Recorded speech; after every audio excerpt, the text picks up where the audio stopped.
Hey everybody, it's tafony here once again. Hope you're doing well. Today I'm rambling about the Modbap modular Osiris. It sounds like this.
Okay, so because it's still somewhat fresh for the last time, I'm just going to say the housekeeping has moved into the description. Nothing's changed. I bought this one used recently here.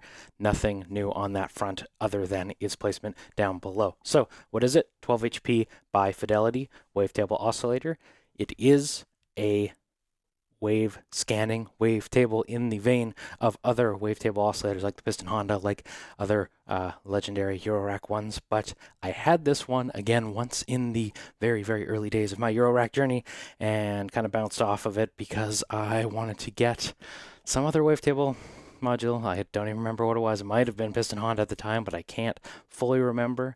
I think this is another one where wavetables are easy to get sounding nice, but difficult to get sounding like amazing, or at least that's how I felt at the time.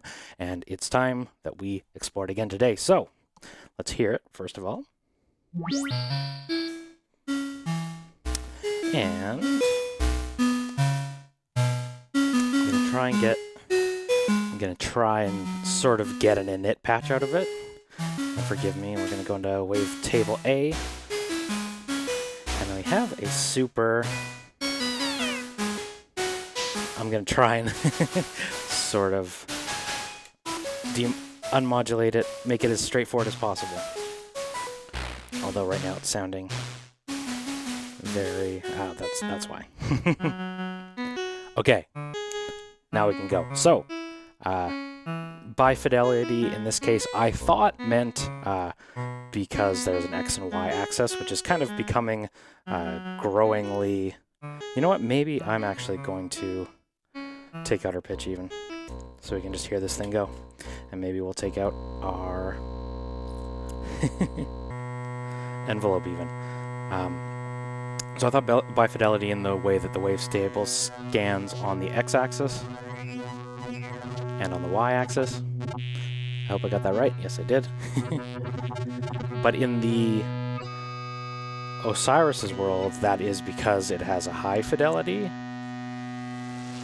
and a low fidelity, and it gets into noise territory at the low fidelity. And I saw lots of people talking about it online about how they didn't really care for the low fidelity version of it, because when you think low fidelity, you might think, I want to say like tape warble or that sort of like SP404 crunchiness, which is also something that Modbap did on the Performer. But I think in the world of the Osiris, this kind of gets into decimator territory, and I didn't care for it initially, I think because of some misconceptions I had with it. And again, maybe those are conceptions that they want you to have with it. But what I do actually find sounds really nice with the fidelity front is to ping it.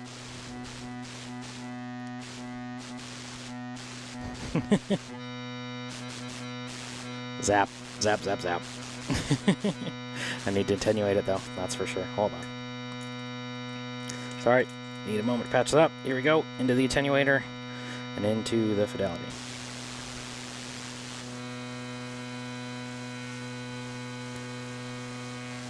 And under attenuation, it can add just a little bit of oomph in the same way that you would add a little bit of noise. Anyway, I just want to point that out because it seems to be one of the things that's mentioned a lot. So X, I covered. Y, I covered. There is a pitch with an onboard quantizer, which is very nice to see because it's fun to hit the quantizer, and then I'm going to, for a bit of fun, use the to do vocal octave in, but I'm going to use the Lapsus Os to scan through myself, and this is just fun. Onboard quantizer is a treat. If you don't quantize it, it does allow for more craziness, so keep that in mind. I just thought that was a fun thing to demo. Now, if we did XY, we did the pitch. There's a fine tune, which is also quantized in the quantized mode. Then there's a sub mode. So let's find a nice wavetable.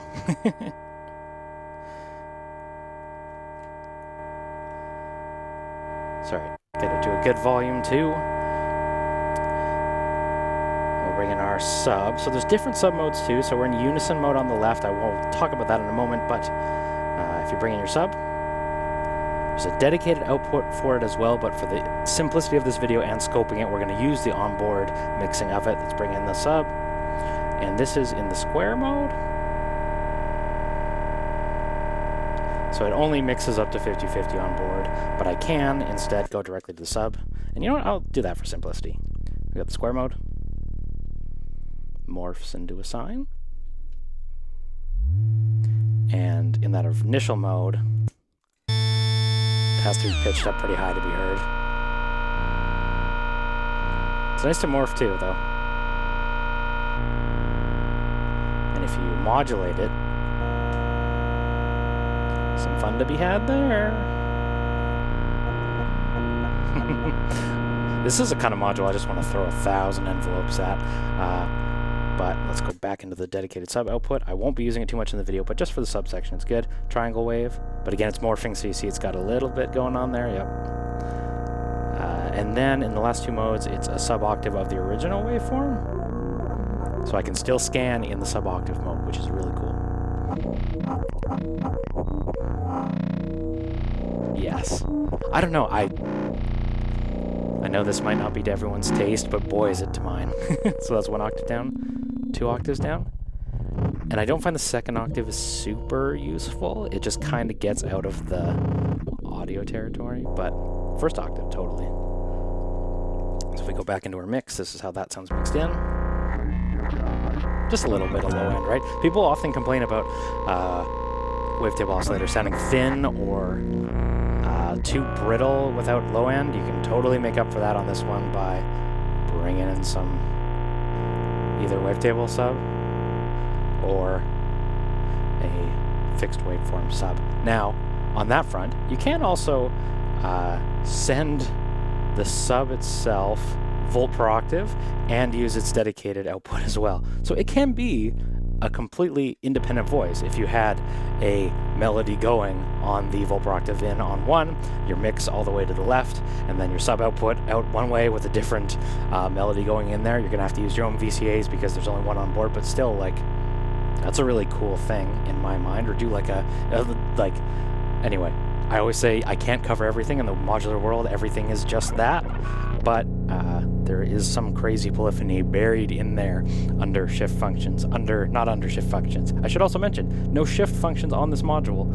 despite having a shift label not used, at least in this current firmware. So props to them to that, although interesting that it made it onto the panel. But yeah, no shift functions. Thank you, please, thank you. Yeah, I love my Performer. I love Modbap stuff. I'm not a fanboy per se, but maybe I am. And then we went through the subs. I want to talk about the timbre, and for that I'm going to take out the subwave, and we're going to go through these. So there is a timbre amount. So right now we're just listening to just the wavetable. If we bring in, this is the unison mode, and forgive me, I find the glyphs on here are a little hard to know what's what, so this dual sine wave icon is a unison mode, and you define how much you want of it by bringing in the timbre amount knob. And I think there's a little drift in the middle, which I really like. I'm in heaven with this, sorry. Scan through it over CV. This is stepped CV, so I'm trying to avoid a little bit of aliasing, although, ironically, I think about it more, I'm like, I probably like aliasing, but here we go. Scanning through both of them, sounds a little wild. Back to the unison mode, bringing that sub, and it gets even bigger? No, not so much. Perhaps the unison is using that sub octave already, and it doesn't change it as much. So that's the unison mode. This is the bend mode. So this compresses the waveform into a thinner shape. Gets a little more super saw-y, and I really like that. Almost PWM-y. I really like that. I don't know what's bend about it, but hey. Also, this sounds kind of bassy to me, right? What if I bring in the bass? PWM, for sure. Is what I'm hearing. Let's go to fold. Symmetric two-stage wavefolding by first mirroring the waveform and then folding it. I love wavefolders, but take the sub out. This one's alright. I was just saying in the last video that digital wavefolders are actually usually pretty good. Maybe it's just so much complexity going in that it's hard to fold it. And I bet you that's actually the reason. Because I know you can't send a super saw to a wavefolder without it, like, cracking out, so... Still usable, and that, I guess, if that's any credit to it, so... it might just be in the waveform as well. Oh yeah, there you go. Again, there's so much to explore, and even if you weren't using the onboard wave shapes, too, it would probably behave completely differently. But on that note, let's go into the sync. This repeats the cycle amount of the waveform within a hanging window. Makes the wave edges soft. So you see there's a little sine wave coming through there on the oscilloscope. I really like that. And then this is noise that makes it inharmonic. If we combine that with the lo-fi, there is a ceiling of how much noise is noise. I'll take out the root, yeah. And this, honestly, again, you can blend that in too. So if you want noise, you like your wavetable, you like your sub, you want a little bit of noise on top, there's a pretty standard 3 quote-unquote oscillator setup, right? It's all within there. But that's just with the onboard banks. And you also switch to these banks by tapping through them. White means it's the included samples. And then on the SD card, you can get on there by holding the bank. And I might have just borked myself by removing it. Yeah, I probably did. But holding it down, you get onto the user samples. I don't actually have any user samples on here currently, but hold the bank down, goes to the blue bank. It's in the user samples, and there's lots available online. So now let's get into FM, as if this wasn't crazy enough. Sean, if you're watching this, you're asking me about doing FM over wavetables. This does it internally. This is 1 time, applies phase modulation. Same waveform as its source. Okay, that makes sense. FM1 is the most moderate, and I'm blending it in the timbre. And I don't know if moderate's the word I would use. Well, you get into 2. Scans through a ratio of 1 up to 8.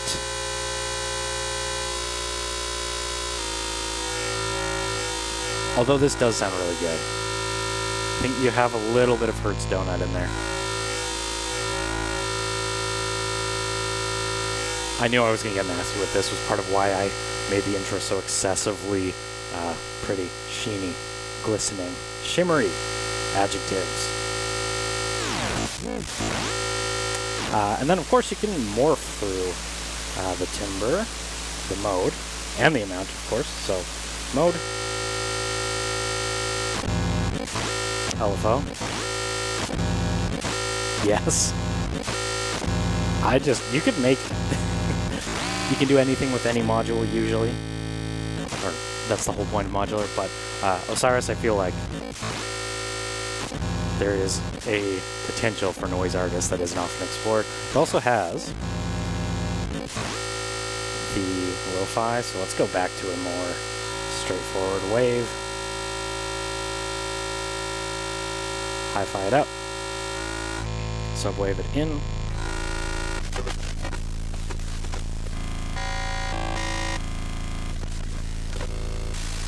I don't know why my LEDs have gone away, but that's probably because I ejected the SD card without asking.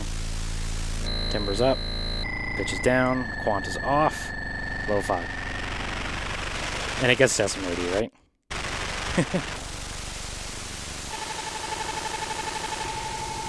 Again, I showed it. I like pinging it. I don't like using it on the panel so much.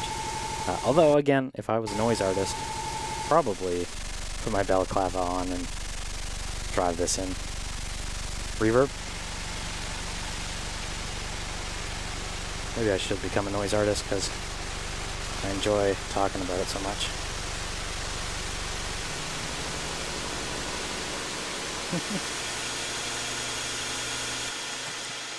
Desmoda's Versio, by the way. I love that reverb, I'm sorry. Scanning through manually. What if we did it over envelopes in the X wave? Shimmer. And there is also a decay on board if I want to forego trigger.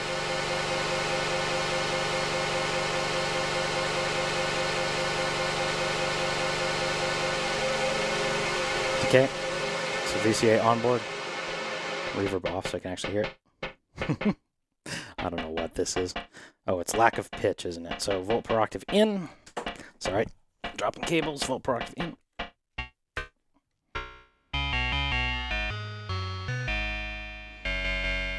Unison.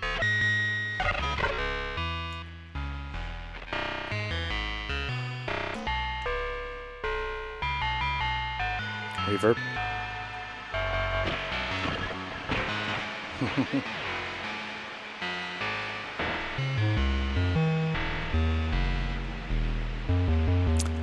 I like using those core wave shapes a little bit more than the wavetables now I'm hearing it, at least in the pretty stuff. So, yeah, that's the Modbap Osiris. I really like it. I love my wavetables, and the Osiris is no exception. Has some extra fixins too, and a little bit of its own flavor. And I'm liking it a lot more than I did on my previous go. So let's just shimmer it out. I am running a little bit of ladder filter.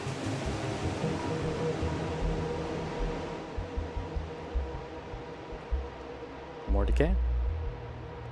Pitch it up a bit.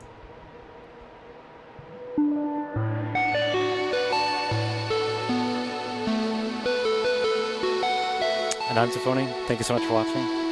Like, comment, subscribe, do all of that crap that Google Alphabet is on me to promote to y'all. It doesn't cost you anything. So if you hate the channel, give it a thumbs down, and I'll talk to you in the next one.